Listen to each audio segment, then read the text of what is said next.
Hello everyone, मेरा नाम है राहुल और आपका मेरे इस यूट्यूब चैनल में बहुत बहुत स्वागत है। अभी तक हम एसएससी जीडी की 6 प्रीवियस ईयर पेपर सोल्व कर चुके हैं जो 2024 में हुए हैं फरवरी में। आज ये 21 फरवरी की थर्ड शिफ्ट का पेपर है, इसे हम सोल्व करेंगे। जो भाई अभी मेरी वीडियो देख रहे हैं उनसे एक रिक्वेस्ट है, कृपया मेरे चैनल को सब्सक्राइब कर लें और एक कमेंट भी कर दें। तो चलिए इस सीरीज में हम इसका पहला क्वेश्चन सोल्व करते हैं। जो इस पेपर का पहला क्वेश्चन, इसमें बोला गया है कि H1 अकेले एक काम को 16 दिन में कर सकता है। तो देखो H1 जो है वो अकेले एक काम को कितने दिन में कर सकता है? 16 दिन में। और जो H2 है वो उस काम को कर सकता है 80 दिन में। ठीक है। उसके बाद में बोला गया है कि S3 की सहायता से वे उसी काम को 6 दिन में पूरा करते हैं। तो यानी ये तीनों मिलके H1 और H2 और जो S3 है, तीनों लोग मिलके 6 दिन में करते हैं। तो इनका हम एलसीएम ले लेते हैं, जो टोटल वर्क पता लग जाएगा। तो जो 16 80 का जो एलसीएम होगा वो 80 हो जाएगा, और उसमें 6 अगर ऐड कर लें, 6 का और कर लें तो हो जाएगा 240। ठीक है। और 16 का इसमें डिवाइड कर दो तो 16 एकम 16, 16 85, यानी कि 15 इनकी एफिशिएंसी। जो S1 की एफिशिएंसी है वो कितनी आ जाएगी? 15। S2 की लगाएं तो इसकी 3 आ जाएगी, और इसे करें तो ये हो जाएगा 40 एफिशिएंसी। यानी कि तीनों की जो एफिशिएंसी है वो 40 है। आगे पूछा गया है जो S3 है वो अकेले कार्य को कितने दिन में पूरा कर सकता है। तो देखो S1 S2 की एफिशिएंसी कितनी है? 18। अगर 40 से माइनस कर दिया है तो S जो 3 है उसकी एफिशिएंसी कितनी आ जाएगी? 22। तो S3 से पूछा गया वो वर्क कितने दिन में कर लेगा? तो 240 बटे 22 दिन में कर लेगा, यानी कि 120 बटे 11। आंसर कितना हो जाएगा? 120 बटे 11। नेक्स्ट क्वेश्चन है सिंप्लीफिकेशन का। तो देखो यहाँ पे जो ब्रैकेट है ना, जो सबसे अंदर का ब्रैकेट है, पहले इसे सोल्व करेंगे। तो देखो मल्टीप्लाई पहले कर लो तो ये कितना हो जाएगा? 12 हो जाएगा।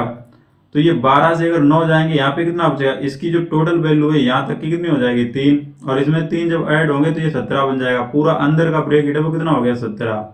ठीक है। ये 17। अब इसका मल्टीप्लाई 4 से होगा, लेकिन उससे पहले डिवाइड है तो इसे डिवाइड कर लो। तो यहाँ पे करेंगे 17 चौके 68, यहाँ भी 17 आ जाएगा। तो 17 इंटू 17 करेंगे कितना आ जाएगा? 289। अब देखो आगे डिवाइड लगा है तो ये क्या हो जाएगा? डिवाइड। तो इसका इसकी जो टोटल वैल्यू कितनी आ गई? 1। तो 1 इसका क्या हो जाएगा? आंसर। अब देखो नेक्स्ट क्वेश्चन ये है। इसमें कह रहा है कि 1000 रुपए पर 2 वर्ष के लिए प्राप्त चक्रवृद्धि ब्याज अर्धवार्षिक रूप से संयोजित होता है। इसमें ब्रैकेट में लिख दिया इसने अर्धवार्षिक रूप से। वो होता है जो 464.1 रुपए है। वार्षिक ब्याज की दर ज्ञात कीजिए। वार्षिक ब्याज की दर पूछ रहा है। तो यहाँ पे देखो, जब अर्धवार्षिक ब्याज संयोजित होता है, जो टाइम है वो देखो 2 ईयर दिया गया है, टाइम है वो डबल हो जाता है। क्या हो जाता है? डबल। तो यानी कि टाइम कितना हो जाएगा? 4 ईयर। क्योंकि 6 6 महीने के 2 स्लॉट बन जाते हैं एक वर्ष में। ठीक है। और जो आर है वो भी क्या हो जाती है? हाफ। जो पहले की आर है वो कैसी हो जाती है? हाफ हो जाती है। आर जो चेंज है वो किसमें हो जाती है? हाफ हो जाती है। तो यहाँ पे देखो 1000 रुपये प्रिंसिपल था, उस पे जो ब्याज ब्याज मिलके टोटल अमाउंट कितना हो गया? 1000 ये और 464.1 ये, यानी कि 14,000 ऐसे मान लो पॉइंट 1464.1 हो गए। ये पॉइंट काटेंगे नीचे एक जीरो आ जाएगा। तो जो इसे हम देख अब कितनी 2 साल हैं, 2 साल में क्या बनेगी? 4 सालें बन जाएंगी, क्योंकि अर्धवार्षिक रूप से संयोजित है। तो इसका क्या कर लेना पड़ेगा? अंडर रूट, और यहाँ पे 1/4, 1/4। ठीक है। तो अगर हम देखें 14,641 है, ये क्या होता है? 11 की पावर 4 होता है, और नीचे क्या है? 10 की पावर 4। तो इसका अगर हम फोर्थ रूट लेंगे तो ये कितना आ जाएगा? 11/10। यानी कि वो धनराशि 10 से 11 हुई, उस पर एक ब्याज मिला होगा। किस पे? 10 पे। अगर परसेंटेज वैल्यू निकाली जाए तो कितनी आ जाएगी? 10%। ठीक है। जो रेट आ गई वो कितनी आ गई? 10%। लेकिन ये कैसी है? हाफ ईयरली है। अगर इसे अर्ली काउंट किया जाए, ईयरली काउंट किया जाए तो डबल हो जाएगी। तो कितनी हो जाएगी? 20%। आंसर क्या हो जाएगा? 20%। तो ये वाला आंसर हो गया। देखो इस क्वेश्चन को मैंने ऐसे लगाया, लेकिन अगर किसी बच्चे को इफेक्टिव रेट आती है तो उसे पता होगा कि जो 10% की जो 4 साल की इफेक्टिव रेट होती है वो होती है 46.41। वो इस नंबर को देख के ही बता सकता था कि यहाँ से 10% निकलेगा, और हाफ ईयरली है तो उसका डबल हो जाएगा, यानी कि 20% आंसर होता है। वो देख के कर सकता था इस क्वेश्चन को, ये सोल्व भी करने की जरूरत नहीं थी। अब देखो नेक्स्ट क्वेश्चन क्या है। इसमें कह रहे हैं कि एक समकोण त्रिभुज की सबसे लंबी भुजा 17 सेंटीमीटर है। त्रिभुज कैसा है? समकोण। तो समकोण पहले त्रिभुज बना लो। समकोण त्रिभुज क्या होता है? ऐसे ही तो होता है, यानी उसका एक एंगल क्या होता है? 90 डिग्री। तो ये वाला मान लो 90 है, ठीक है। उसकी सबसे लंबी भुजा, तो लंबी भुजा यही तो है, कर्ण जिसे बोलते हैं। और उसकी ऊंचाई ये 15 हो जाएगी। अब देखो 17 15, तो ये कितनी निकल आएगी? 8। ये ट्रिपलेट होता है, याद कर लो। 8 15 17 का क्या होता है? ट्रिपलेट। तो इसका एरिया पूछा गया, समकोण त्रिभुज का एरिया। तो इसका जो एरिया समकोण त्रिभुज होता है, जो राइट एंगल ट्रायंगल होता है, उसकी उसका जो एरिया होता है वो कितना होता है? 1/2 बेस इंटू हाइट। तो यहाँ पे 1/2, इसका बेस कितना दिया गया है? 8 इंटू हाइट कितनी है? 17। अरे हाइट इसकी है 15, ठीक है। तो यहाँ से डिवाइड करो, ये 4 आ जाएगा। तो टोटली कितना बनेगा? 60 सेंटीमीटर स्क्वायर। तो आंसर क्या हो गया? 60 सेंटीमीटर स्क्वायर। अब देखो इस क्वेश्चन में अगर एक बात बताएं, जैसे यहाँ पे हाइट दे दी गई थी, अब राइट एंगल ट्रायंगल है, अगर कोई बच्चा दिमाग लगाता थोड़ा, तो राइट एंगल ट्रायंगल है, इसकी हाइट दे दी गई थी कितनी? 15। तो सबको पता है कि 15 है, 15 किसी से 2 से तो कैंसिल होगा नहीं, तो यानी कि जो भी आंसर होगा उसमें 15 जरूर होगा। तो देखो इसमें 15 नहीं, इसमें 15 नहीं, इसमें 15 नहीं, एक में 15 था। ऐसे ही आंसर मार्क कर सकते थे, सोल्व करने की कोई जरूरत नहीं थी दिमाग लगाने की फालतू का। इस क्वेश्चन को देखो, एक वस्तु पर 40% और 50% की दो क्रमिक छूट के बाद उसे 204 रुपए में बेचा जाता है, तो अंकित मूल्य ज्ञात कीजिए। मैं मान लेता हूं कि अंकित मूल्य मेरा कितना रहा होगा? x। उस पर अगर 40% की छूट दी जाए, कोई चीज 100% की है, अगर 40% की छूट दी जाएगी तो कितने की बेच दी जाएगी? 60% की। तो 60% का मतलब कितना होता है? 3/5 इंटू 50% का मतलब कितना होता है? 1/2 इक्वल कितना हो जाएगा? 204 में बेच दी गई। तो देखो यहाँ 3 से अगर इसे कैंसिल करेंगे तो ये 6 बार, और यहाँ पे 2 बचे, और ये 8 टाइम्स चला जाएगा, और ये कितना हो जाएगा? 5 दूनी 10, एक जीरो इधर आ जाएगा, यानी कि 680 रुपए की उस पे जो मार्क प्राइस है वो कितना रहा होगा? 680 रुपए रहा होगा। ये क्वेश्चन हो गया, ठीक है। अब देखो ये क्वेश्चन कितना बढ़िया क्वेश्चन है। इसमें बोला गया है कि एक कुर्सी का अंकित मूल्य उसके क्रय मूल्य से 10% प्रतिशत जो है अधिक है, यानी अंकित मूल्य मतलब एम आर पी उसके सीपी से कितना है? 10% अधिक है, यानी कि अगर ये 10 है तो ये 11 रहा होगा, ठीक है। उसके बाद में बोला गया है कि यदि 11 रुपए की छूट देने के बाद कुर्सी को कितने में बेच दिया गया? 132 रुपए की कुर्सी को सेल कर दिया गया, यानी ये एसपी रहा होगा, बताओ रहा होगा।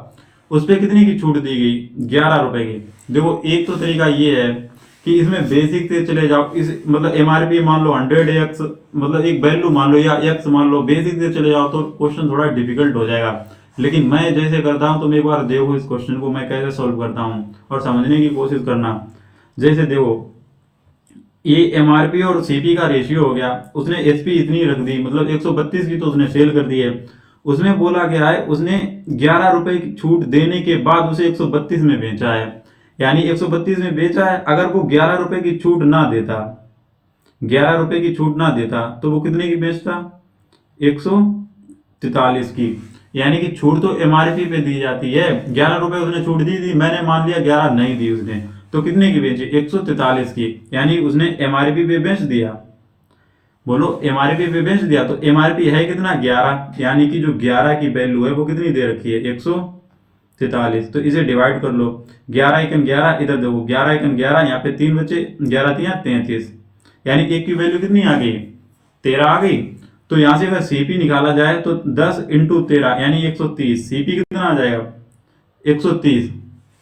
अब बताओ जो चीज जो थी वो 130 की थी, उसने कितने की बेच पाई है? 132 की, यानी 2 रुपए का लाभ लिया उसने, और कितने पे? 130 पर। तो इंटू कितना हो जाएगा? 100%, ठीक है। तो जीरो से जीरो ये कट जाएगा, यानी कि 20/13, इसे पॉइंट में दो काट दो। तो देखो 13 एकन 13 पॉइंट लग जाएगा। यहाँ पे कितने बचे? 7 70 हो गए, 13 बचे 65। तो 1.5 आगे 3 आएगा, कोई है ही नहीं 1.5, तो दूसरा, तो यही आंसर हो गया। तो इस क्वेश्चन को ऐसे करो, बताओ कुछ क्वेश्चन में था थोड़ा समझने की बात थी, ना कुछ एक्स मानने की जरूरत ना कुछ भी, ऐसे ही लगा लो। अगर ना समझ में आया तो एक बार दोबारा वीडियो को थोड़ा पीछे करो फिर समझ लो, ठीक है। अब आ जाओ नेक्स्ट क्वेश्चन पे। देखो इसमें बोला गया एक विद्यालय में जो है 560 विद्यार्थी हैं। कितने हैं? 560 विद्यार्थी हैं। लड़के और लड़कियों का अनुपात भी दे रखा है, यानी बॉयज और गर्ल्स का अनुपात रेशियो दे रखा है। तो टोटल रेशियो कितना बन रहा है? देखो 13 और 15 28 बन रहा है। ठीक है, तो यहाँ से 28 से अगर इसे डिवाइड करो तो कितना आ जाएगा? 20, यानी एक की वैल्यू 20 आ गई। तो लड़के कितने हैं? 13, तो 13 दूनी 26, यानी 260 लड़के हो जाएंगे और 15 हैं लड़कियां, यानी 20 का मल्टीप्लाई करेंगे तो कितना हो जाएगा? 15 दूनी 30, यानी 300 लड़कियां रही होंगी।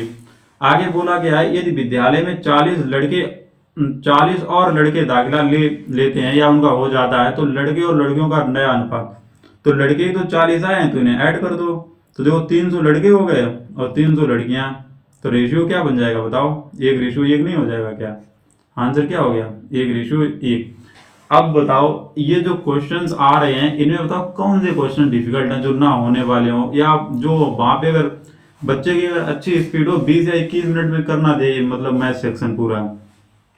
नेक्स्ट क्वेश्चन देखो,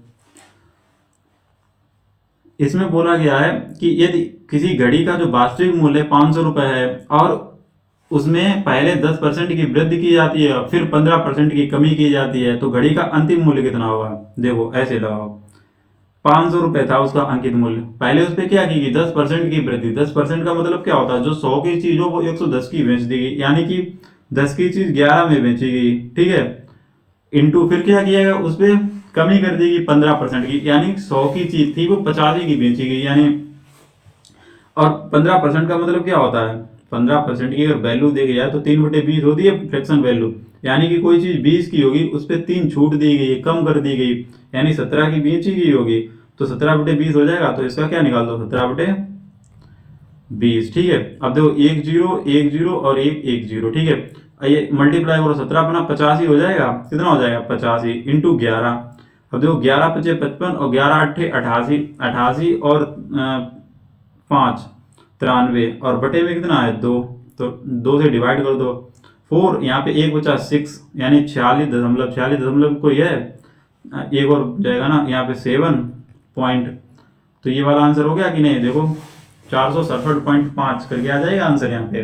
तो ऐसे सोल्व कर लो इस क्वेश्चन को। नेक्स्ट क्वेश्चन देखो, नेक्स्ट क्वेश्चन कह रहा है यदि किसी संख्या का 27% उसी संख्या के 13%, कोई नंबर है मान लो, वो नंबर ऐसे ही मान लेते समझाने के लिए 100%, जैसे मानने की जरूरत नहीं थी यहाँ नंबर, लेकिन उन्होंने मान लिया। कोई नंबर 100 है, परसेंट भी हटा दो, चलो 100 है, उसका 27% कितना हो जाएगा? 27 हो जाएगा।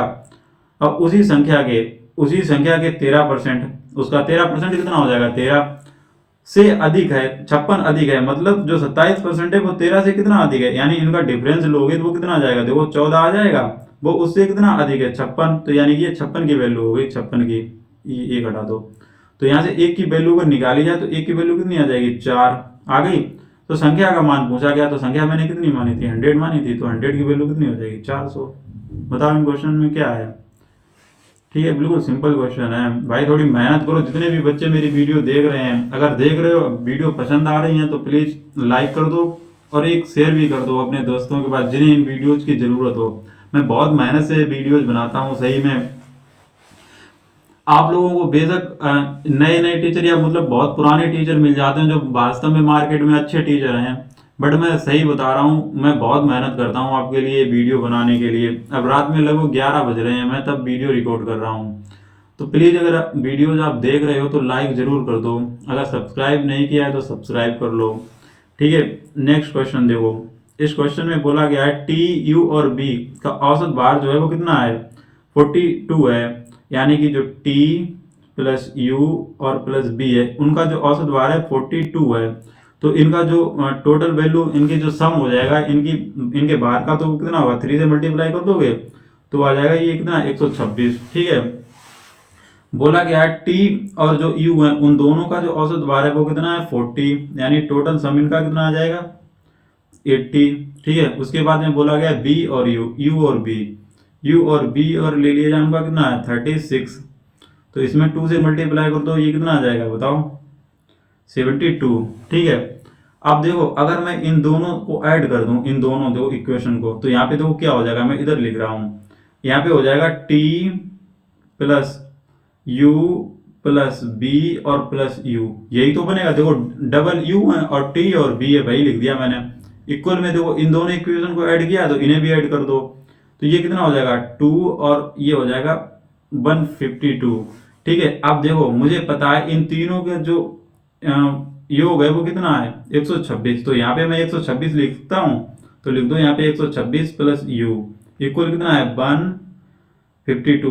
तो ये उधर जाएगा तो बताओ कितना बचेगा 26 ही तो बचेगा। 152 से अगर मैं 126 घटा दूं तो कितना बचेगा 26। तो यू की जो औसत भार है वो कितना आ गया 26, तो आंसर क्या हो जाएगा 26। इस क्वेश्चन को देखो, इसमें बोला गया एक विद्यार्थी के 6 विषय में जो प्राप्त औसत अंक है वो 75 है। ठीक है, औसत अंक। और आगे बोला गया यदि उस विद्यार्थी को एक विषय में 80 अंक प्राप्त हुए हैं तो शेष विषयों में प्राप्त अंक बताइए। देखो अगर उसे दो आगे क्वेश्चन उसके एवरेज के, एक तो उसके औसत अंक कितने हैं 75 हैं और 6 विषय हैं, तो टोटल अंक कितने रहे होंगे बताओ। जो टोटल अंक रहे होंगे वो 450 रहे होंगे कि नहीं रहे होंगे बताओ। 450। एक विषय में उसे 80 मिले हैं तो 80 माइनस कर दो, बाकी का अगर निकालना है तो 0, और यहाँ पे कितना हो गया 45 से 8 जाएंगे तो 37 बचेंगे, यानी 370 रहे हो। बताओ इन क्वेश्चंस में क्या है। आप अब कहने के लिए मैं बार बार कह रहा हूँ ये बात, इन क्वेश्चन में क्या कुछ बच्चे समझ रहे होंगे कि तुम सोल्व कर लेते हो तो ऐसे ही बोलोगे, ऐसी बात नहीं है। आप खुद देखो ना इन क्वेश्चन में कुछ लग रहा है वो लेवल है क्या क्वेश्चन का, जैसे मैं कंपटीशन का देखा जाए अगर थोड़ी मेहनत कर ली या 2-4 महीने लगातार तो क्या क्वेश्चन आप लोग सोल्व नहीं कर सकते हो। इसलिए मैं बोल रहा। अब बताओ इस क्वेश्चन में देखो, ये नेक्स्ट क्वेश्चन फिर वैसे ही आ गया। इसमें सिर्फ 11 की भाजकता का नियम चेक करना है। तो 11 की जो भाजकता का नियम चेक करना होता है, क्या इवन प्लेस और ओड प्लेस पे जो नंबर होते हैं उनका सम करो और डिफरेंस ले लो। अगर वो 0 बने, 11 बने, 22 बने तो समझो वो 11 से पूरा पूरा कट जाएगा। जैसे यहाँ पे देखो 9 और 6 15 हो गए, और यहाँ पे 1 और 4 कितने हो गए 5, तो 5 माइनस कर दो कितना बचेगा 10। अब 10 तो 11 से कटता नहीं, तो ये नंबर इससे 11 से नहीं कटेगा। सेम यहाँ पे 8 और 6 14, और यहाँ पे 14 से 11 जाएंगे तो 3 बचेगा, ये भी नहीं कटेगा। यहाँ पे देखो 4 और 5 9, और ये कितने हो जाएंगे 15, यहाँ माइनस 15 करेंगे तो यहाँ बचेगा कितना 6, ये भी नहीं कटेगा। यहाँ पे देखो 6 और 8 14, और देखो 5 और 9 ये भी 14, यानी कि 14 से 14 अगर हम सब्ट्रैक्ट कर दें तो यहाँ पे क्या बचेगा 0। अब 0 में 11 से अगर डिवाइड करें तो 0 आ जाएगा, यानी कि पूरा पूरा भाग चला जाएगा, तो यही आंसर हो गया। तो बताओ इनमें सिर्फ इतना ही चेक करना था इन क्वेश्चंस में। अब ये क्वेश्चन है थोड़ा इसमें कैलकुलेटिव बनेगा, तो इसे हम कह सकते हैं थोड़े ऐसे क्वेश्चन है, टफ ये भी नहीं है लेकिन ये थोड़ा वैसा है, उसका डाटा थोड़ा बड़ा है। इसलिए देखो इस क्वेश्चन में बोला गया है कि सीता एक काम को 120 दिन में कर सकती है। जो सीता जी हैं वो इस काम को कितने दिन में कर सकती हैं 120। अंजलि जो है उसी काम को कर सकती है 144 दिन में। ठीक है, उसके बाद में बोला गया सोनिया उसी काम को 180 दिन में, तो सोनिया के लिए हम ऐसो लिख लेते हैं। ठीक है, 180 दिन में कर सकती है। यदि वे तीनों एक साथ मिलकर काम करें तो काम कितने दिन में, मतलब उन्हें जो मिलते हैं 3300 रुपये मिलते भुगतान किया जाता है। तो पूछ रही है भुगतान किया अंजलि का हिस्सा, इसका पूछ रही है अंजलि का। अब देखो एक तो इसका मेथड है कि मैं इनका वो ले लूँ क्या नाम इनकी इफिशियंसी ऐसे करके निकाल लूँ। चलो ऐसे ही निकाल देते हैं इफिशियंसी, मैं बताना तो दूसरी तरीके से जाता है लेकिन लिख दिया तो ऐसे ही कर देते हैं। तो देखो यहाँ पे इनका जो एलसीएम लिया जाए, मैं 144 लिख लिया। 144 में आने के लिए यहाँ पे क्या क्या आ चुका है बताओ। देखो ये 12 तो आ ही चुका है, यहाँ पे 5 की और कमी है तो 120 का भी इसमें चला जाएगा डिवाइड। ठीक है, उसके बाद 144 तो पूरा हो गया है। यहाँ पे अगर देखा जाए तो इसको क्या लिख सकते हैं 180 को 12 इंटू 15 लिख सकते हैं। यहाँ 5 चला ही गया है तो क्या बचा 3, और इसमें आ जाए 3 तो बन जाएगा, मतलब पूरा इतना होगा ये वर्क। ठीक है, अब इनकी एफिशिएंसी निकालते हैं। तो देखो 12 अगर इससे डिवाइड करें तो 12 से ये पूरा पूरा चला गया 12 बार। ठीक है, यहाँ पे 10 बचा, इससे डिवाइड कर दो। यहाँ 12 इनका वो ले लो कितना हो जाए 144 5 इंटू 3। यहाँ पे अगर 120 से लगाते हैं तो देखो 12 1 12 0, ये 12 बार चला गया। यहाँ पे अगर 5 और यहाँ पे हो जाएगा 6, यहाँ देखो ये कितना हो जाएगा 18। इनका जो इफिशियंसी जो इसकी है वो कितनी होगी 18। अब अगर 144 से करें तो ये पूरा 144 चला गया, यहाँ पे कितना बचा 15, ठीक है। अगर 180 से हम करना चाहें तो ये देखो कितना हो जाएगा 15, और 15 से करेंगे ये 12 बार, तो इनकी जो एफिशिएंसी है वो 12 आ जाएगी। ठीक है, ये एफिशिएंसी और कट रही है, एक बार किससे कट रही है, 3 से लगा चला जाएगा तो 6:15, 6:5 और रेशियो कितना हो जाएगा 4, ये बन गई एफिशिएंसी। ठीक है, इन तीनों की इसी रेशियो में इन्हें पैसे मिलेंगे। तो देखो यहाँ पे अगर टोटल देखा जाए कितने, 6, 5, 11 और 15, यानी कि 3300 रुपये को हमें 15 में बांटने हैं, 15 के हिसाब से। ठीक है, और अंजलि का पूछा गया तो अंजलि बीच वाली है, यानी 5 की वैल्यू पूछी गई है, तो 5 से अगर इसे डिवाइड करो 3 बार और 3 से इसे डिवाइड कर दो 3300 को, तो 1100 रुपये कितने आ गए 1100। ठीक है, मैंने ये थोड़ा इधर बढ़ा के लिख दिया, मैं थोड़ा एक्सप्लेन करने के चक्कर में कुछ ज्यादा हो जाता है, बढ़ जाती है कुछ चीजें। ठीक है, कभी कभी ऐसा लगता है जो सामने बच्चे पढ़ रहे हैं पता नहीं उन्हें इतना समझ में आ रहा मैं जो एक्सप्लेन कर रहा हूँ, इसीलिए। नेक्स्ट देखो, यहाँ बोला गया है कि दो लड़के एक 900 मीटर लंबे पुल के विपरीत छोरों पर हैं। जैसे कोई पुल है, उसकी लेंथ कितनी है 900 मीटर। ठीक है, और उनकी जो चाल है ना, अब विपरीत दिशाओं में है, एक 10 मीटर पर मिनट से आ रहा और इधर से एक आ रहा 8 मीटर पर मिनट। तो इनकी जो रिलेटिव स्पीड होगी वो क्या हो जाएगी ऐड। जब आमने सामने से दो लोग आते हैं तो उनकी रिलेटिव स्पीड कैसी हो जाती है, ऐड हो जाती है। तो वो कितनी हो जाएगी 18, और मुझे 90 डिस्टेंस कवर करनी है, 900। ठीक है, तो 18×5 90, तो कितनी हो जाएगी, कितने मिनट लग जाएंगे, 50 मिनट लग जाएंगे, बस हो गया क्वेश्चन। इस क्वेश्चन को देखो, एक मिश्रण में अम्ल और पानी का जो अनुपात है, अम्ल और पानी का अनुपात 7:4 है। यदि 2 लीटर पानी मिला दिया जाए, 2 लीटर पानी मिला दिया जाए तो अम्ल का जो रेशियो वो कितना हो जाता है, इतना। तो मिश्रण में अम्ल की मात्रा बताइए। जैसे देखो अम्ल और वाटर मैंने ऐसे लिख दिया, 7 रेशियो कितने हैं 4। ठीक है, इसमें क्या मिलाया जाता है, इसमें 2 लीटर पानी मिलाया जाता है। ठीक है, तो जो रेशियो चेंज है वो होके कितना हो जाता है 7:5। तो देखो अम्ल पहले भी 7 था, अब भी 7 है, यानी कि जो रेशियो है उन्होंने मैच करके रख दिया है एक तरह से। तो यहाँ पे देखो 1 यूनिट पानी मिलाया, कितना 1 यूनिट, और लेकिन क्वेश्चन में कितना मिलाया गया 2, क्वेश्चन में कितना मिलाया गया 2। पूछा गया है मिश्रण में अम्ल की मात्रा बताओ। टोटल मिश्रण देखो मेरा कितना है, यहाँ पे जो पहला मिश्रण था वो कितना था 11 था, उसमें 7 लीटर था, एक तरह 7 यूनिट क्या था जो अम्ल था। तो अम्ल जो था वो 7 यूनिट था, और 1 यूनिट की वैल्यू कितनी आई है 2, तो 2 से मल्टीप्लाई कर दो, यानी कि 14 लीटर रहा होगा। मिश्रण में जो अम्ल है वो कितना रहा होगा 14 लीटर। ठीक है, ये क्वेश्चन हो गया। नेक्स्ट क्वेश्चन देखो, नेक्स्ट क्वेश्चन कह रहे हैं यदि एक पंखे का जो विक्रय मूल्य है, जो विक्रय मूल्य है वो कितना है 306 रुपए, और हानि प्रतिशत है वो कितना है 32%। जैसे देखो ऐसे बोला जा रहा है 32% है।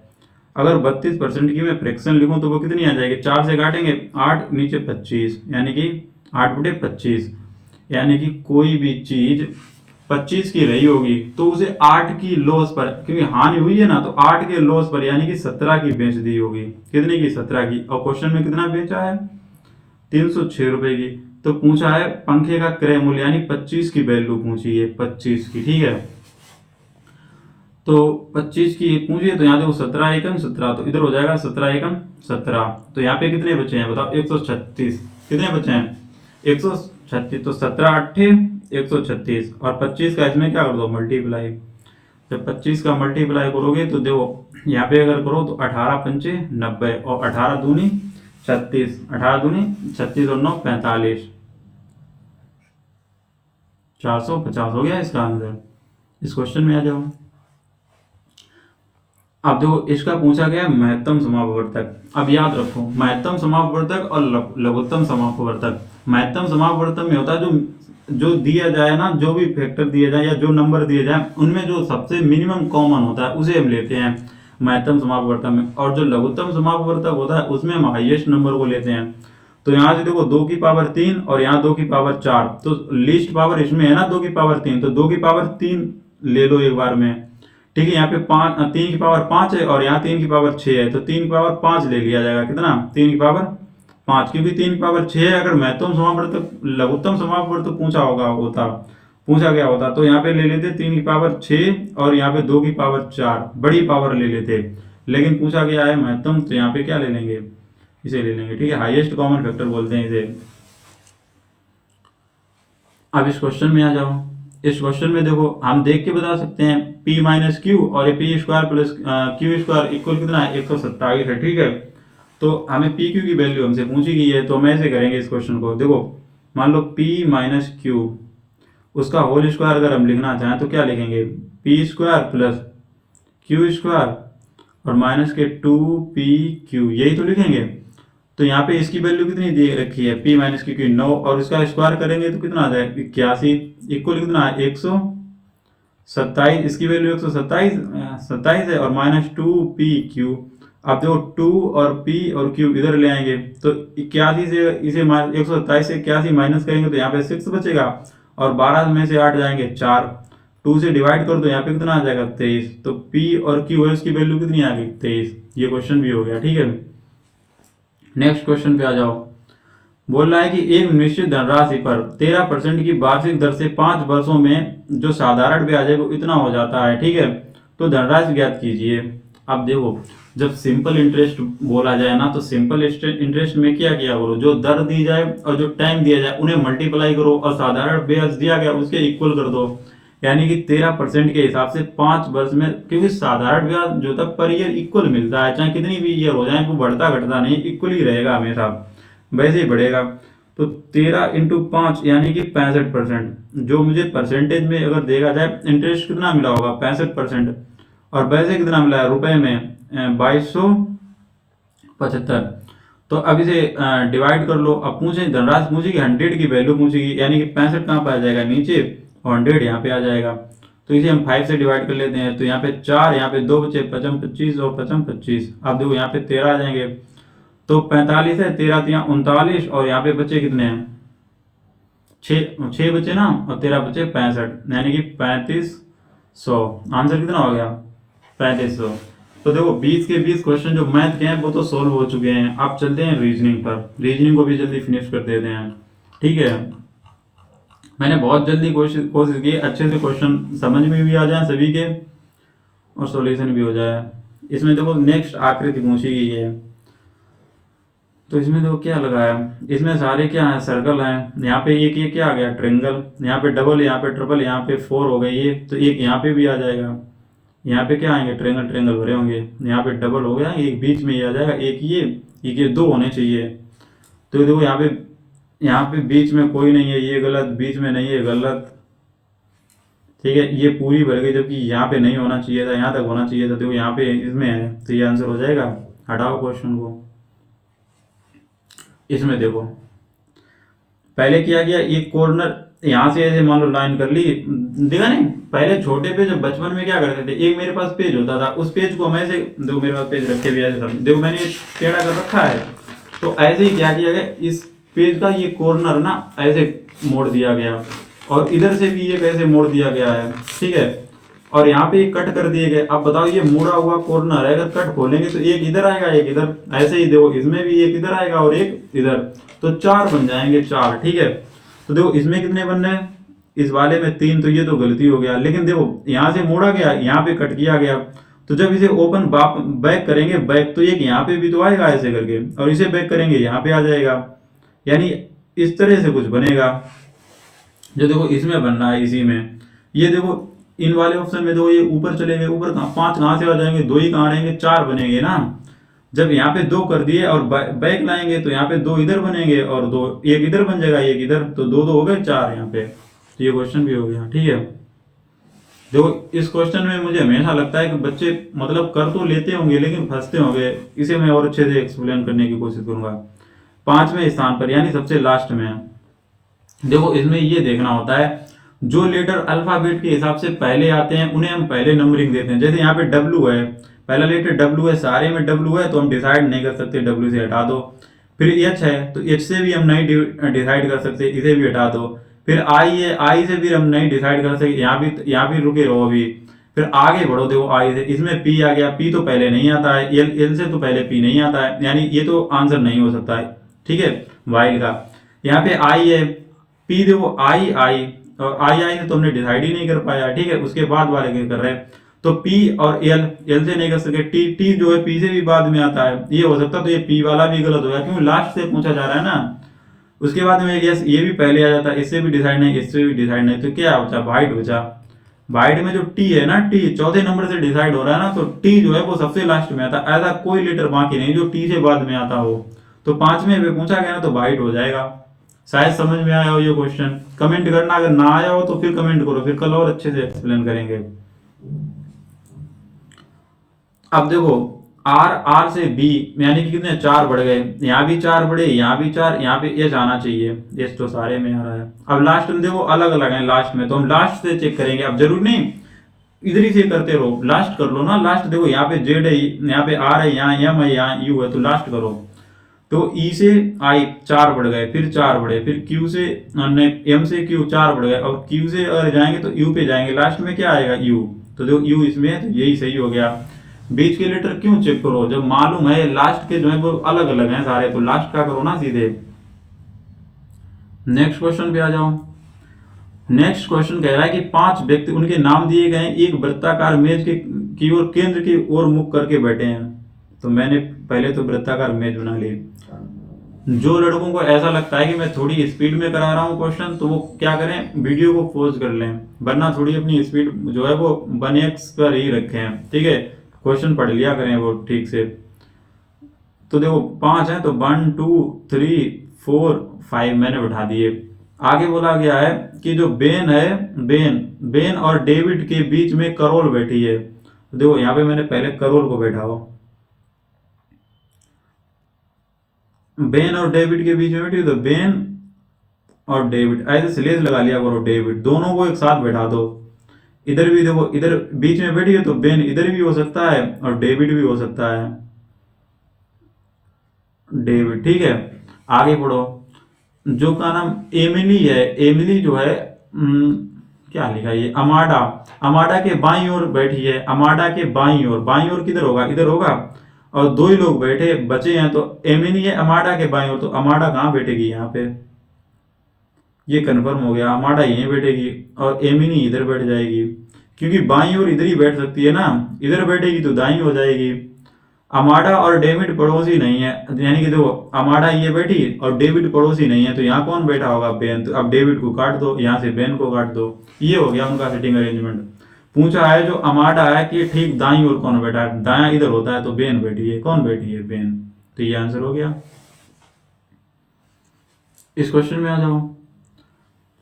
देखो पहले इधर ऐसे फ्लिप किया गया, फिर ऐसे कर दिया, तो देखो एक निशान इधर लगा है, तो एक जस्ट निशान ये वाला यहाँ पे लग जाएगा ऐसे करके, ठीक है। और ये वाला है, ये कहाँ जाएगा, ऐसे करके इधर जाएगा, और सेम आकृति ऊपर बन जाएगी। तो देखो अब ऑप्शन लेते हैं। जैसे ये वाला क्यों गलत हो गया, लग तो लगभग एक ही रहा, लेकिन क्यों गलत हो गया, इसमें देखो ये जो कट है ना, कट दो, ये वाला कट दोनों एक ही साइड हो गए, जबकि उलट अलट मतलब विपरीत होने चाहिए थे, तो ये आंसर इसलिए नहीं होगा। यहाँ पे देखो, यहाँ जो ये तो देखो एक तरह से उल्टे हो गए हैं, जो ये फिगर है ना, इससे इससे हम डिसाइड नहीं कर सकते, लेकिन जो ये है ना, ये कट, ये देखो एक ऐसे एक नीचे को था मुंह इसका, तो इसका मुंह कैसे होना चाहिए था, ऊपर को ऐसे होना चाहिए था, इसलिए ये भी गलत हो गया। ये वाला देखो फिक्स मैच कर रहा है, देखो ये फिगर जब ऊपर जाएगी तो पलट जाएगी ना, तो ऊपर हो जाएंगे उसकी चोने, और इसमें भी ऐसे हो जाएंगी, तो यही वाला आंसर होगा, ठीक है। पहली बात तो ये क्वेश्चन इतने सिंपल होते हैं, हर बच्चा कर लेता है, ठीक है, लेकिन बता देता हूँ क्या करूँ जब बीच में आ जाते हैं। इस क्वेश्चन को देखो, सभी डब्ल्यू सी हैं, तो सभी डब्ल्यू सी हो गए। उसके बाद में बोला है कुछ पी हैं डब्ल्यू है, तो दो भाई अब डब्ल्यू को काटेंगे पी ऐसे करके, ठीक है। तो यहाँ पे बना दो पी, तो कुछ पी जो डब्ल्यू हैं, आगे देखो निष्कर्ष क्या बोल रहे हैं, कुछ सी पी हैं, कुछ सी पी। अब भाई जब पी डब्ल्यू तक जा रहे हैं तो सी बीच में आ ही जाएंगे, तो पहला निष्कर्ष क्या हो गया, ठीक हो गया। कोई पी सी नहीं है, कोई पी सी नहीं है, तो गलत बात होगी, हम कैसे मान लें नहीं है, वो हैं। कुछ सी डब्ल्यू हैं, कुछ सी डब्ल्यू हैं, देखो ना, जब सभी डब्ल्यू सी हैं तो कुछ सी भी डब्ल्यू हैं, तो दूसरा भी सही, यानी कि फर्स्ट और थर्ड जो है वो ठीक होंगे। देखो हो गया, थक गया यार, 11-12 बज गए। अब देखो इस क्वेश्चन में दिए गए पासे को मोड़ने पर कौन सी आकृति के जो फलक है उसके विपरीत आएगी। जो इस क्वेश्चन बताएं, जब पासा खुला हुआ दिया जाए तो उसमें क्या किया करो, विपरीत के लिए एक छोड़ के एक, यहाँ पे देखो जे के विपरीत डब्ल्यू माना जाएगा और टी जो है उसके विपरीत में क्या माना जाएगा, एच। और जो लाइन में नहीं आ रहे, जो बिल्कुल अलग हो गए, उन्हें एक दूसरे के विपरीत मान लो, यानी के विपरीत में एम माना जाएगा। क्या हो जाएगा, एम। ऐसे किया करो जो खुला पासा आ जाए। इसमें देखो x से एक कम हो गया, यानी w कम होता है, x 24 पे होता है, w 23 पे होता है। k से j एक कम हो गया, n से m एक कम हो गया, s से r एक कम हो गया। तो एक कम देखो किस में है, इसमें देखो बढ़ रहे हैं b से d, m से a बहुत पीछे है, k से r ये भी गलत है, e से d एक कम हुआ, a से z एक कम हुआ, यही आंसर हो रहा है। इसमें देखो जो खुद से क्वेश्चन को अटेम्प्ट करना चाहता है वो वीडियो को पॉज कर ले, अभी मैं बता रहा हूँ, ठीक है। अब देखो P से S, यहाँ पे क्या हुआ, तीन बड़े हैं, P से S तीन बड़े हैं ना, और S से B यहाँ पे तीन बड़े, B से Y यहाँ भी तीन बड़े। तो यहाँ से तो Y जो है 25 पे होता है, 25 और 3 28, 28 पे क्या आती है, B, 28 पे B। तो ठीक है, B तो सारे में है। फिर देखो Q से T तीन बढ़ गए, फिर यहाँ पे तीन, यहाँ पे Z से तीन बढ़ेंगे तो C पे, किस पे पहुंचेंगे, C पे। तो वो बी सी यही हो गया, कर दो। इस क्वेश्चन को देखो, इस क्वेश्चन में क्या बोला गया, इसे लिखा जाता है ये। तो इसमें क्या हुआ, ई से जी दो बड़े हैं, इसमें भी क्या ऐसा हो रहा है, टी से बी इसमें दो बड़े हैं, तो इसमें भी दो बढ़ा दो। एफ से अगर दो बढ़ाओगे तो क्या आ जाएगा, एच। उसके बाद में एल से अगर एन देखा जाए, दो बड़े हैं, तो यहाँ पे ओ में दो बढ़ाओगे तो क्यू, एच क्यू।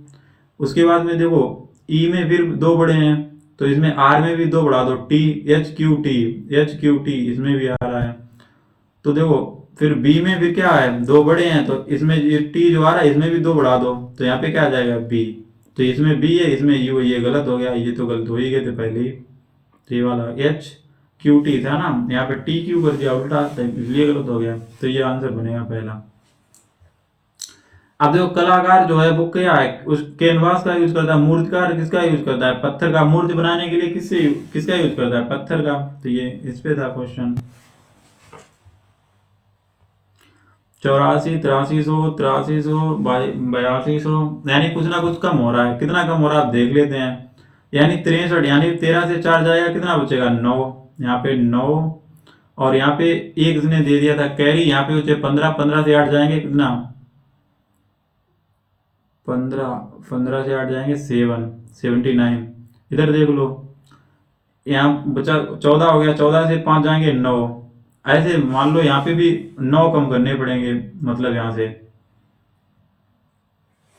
ठीक है। सेम ही कम हो रहे हैं तो इसे भी कम कर दो। 9 यहाँ से कम करोगे तो कितना बचेगा, 6 से अगर 9 जाएगा 7 बचेगा, लास्ट में 7 आना चाहिए। क्योंकि देखो मैंने देख लिया था यूनिट डिजिट है अलग अलग, पूरा क्यों कम करो, पीछे मुझे 9 मिल रहा है तो यहाँ से 9 कम करो ना, 7 बच रहा, तो ये हो जाएगा आंसर। ऐसे करो इस क्वेश्चन को। अब देखो इस क्वेश्चन में क्या है, बाई से यू, यानी कि कितने कम हुए, 25। अरे पहले यहाँ पे देखना है ना, इधर देखो पहले, यू जो है 21 पे होता है, 21 से 19, 19 से 17, 17 से 15, दो कम हो रहे हैं। यहाँ 22 से 2 कम होंगे, क्या आ जाएगा, 22 से 2 कम होंगे तो डब्लू, ठीक है। उसके बाद हम टी से पी 4 कम हुए, फिर यहाँ पे 4, यहाँ पे 4, तो यहाँ पे देखो कितने कम हुए होंगे, टी से जो आएगा 20, टी होता है 20 पे, यहाँ पे पी आया, पी से ये कितने 2 कम हुए हैं, ठीक है। तो यहाँ पे भी टी से 2 कम करोगे तो बी आ जाएगा, डब्लू, टी से बी 2 कम करोगे आर आएगा, सॉरी आर, ठीक है। और यहाँ पे डब्लू से इधर एस से क्यू आया है ना, 2 कम हुए, तो डब्लू से अगर 2 कम करोगे तो यू, यहाँ पे 0 है तो यहाँ पे 1 आएगा, क्योंकि 1 फिर 0, 1 है ना, तो ये वाला आंसर हो जाएगा ऐसे करके, ठीक है। इस क्वेश्चन में आ जाओ,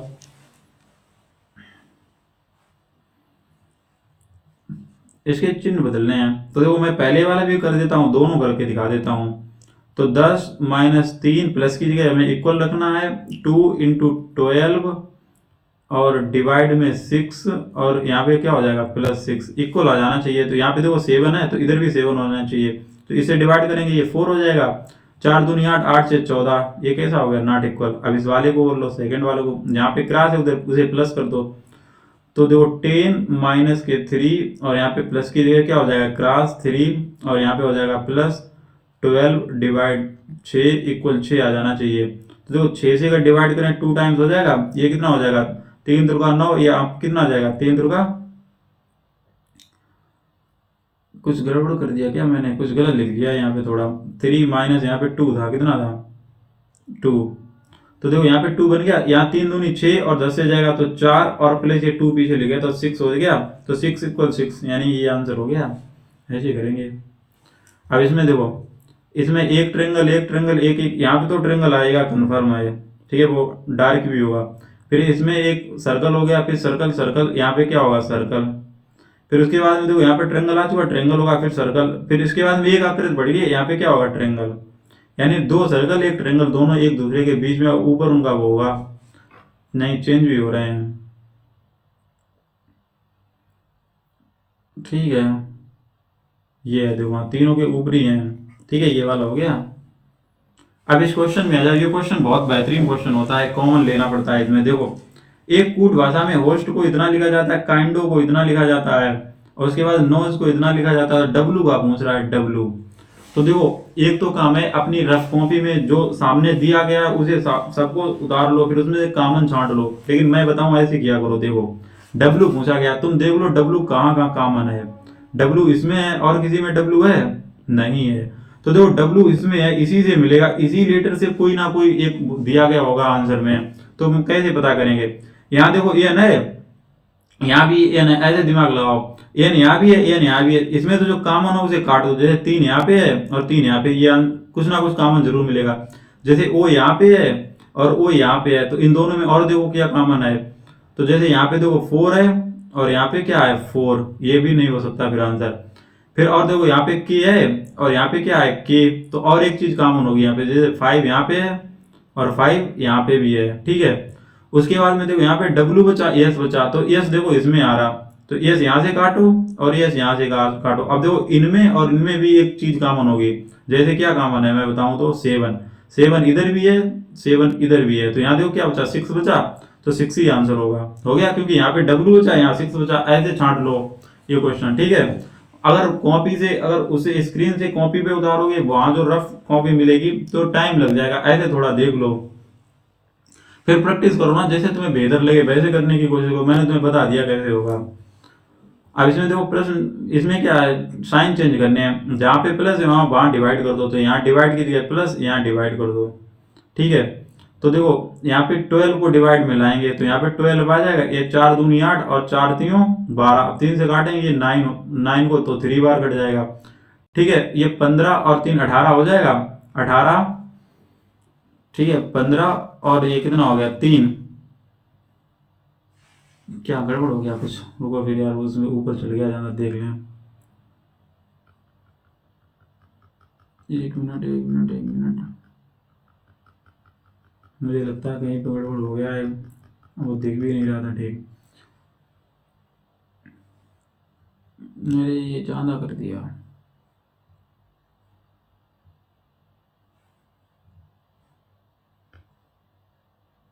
ये इधर कैसे आ गया यार, बहुत दिक्कत होगी, चलो पेन उठा लेते हैं केवल,